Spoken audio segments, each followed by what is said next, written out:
Il y a plus de 10 ans maintenant, Delphine Vespizer était élue Miss France 2012. Mise en valeur par un sublime sourire et une chevelure de feu, la jeune Alsacienne a très rapidement fait chavirer le cœur de nombreux téléspectateurs et du jury. Tout au long de son année de règne, la belle s'est montrée on ne peut plus à l'écoute des Français et très investie dans différentes causes, comme celle des animaux, qu'elle continue de défendre bec et ongles aujourd'hui. Ce mardi 3 janvier 2023, Delphine Vespizer célèbre ses 31 ans. Des années après son sacre, la belle n'arbore plus sa chevelure flamboyante. Il faut dire qu'elle n'a jamais vraiment été rousse.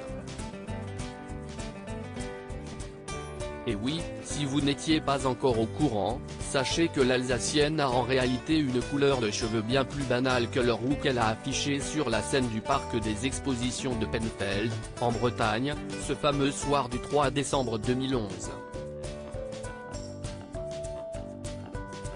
À l'époque, le pays s'était emballé de voir une jeune femme rousse être élue Miss France, pour la seconde fois seulement. Oui, je crois qu'il n'y a eu qu'une Miss rousse dans les années 1950. Mais pour être tout à fait honnête, je suis brune à l'origine, avouait-elle alors dans les colonnes du journal France Soir, 2 jours seulement après son élection. J'ai un tempérament de feu si elle a choisi d'arborer cette couleur, si est-il pour une bonne raison.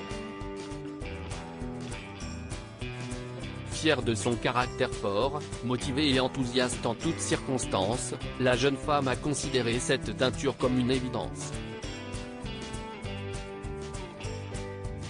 Cette teinture reflète mon caractère. J'ai un tempérament de feu, je suis quelqu'un de déterminé et de passionné, ajoutait-elle ensuite. Aujourd'hui, Delphine Vespizer mène une carrière couronnée de succès. En plus d'être chroniqueuse régulière dans l'émission Touche pas à mon poste, l'ancienne reine de beauté anime diverses émissions de divertissement.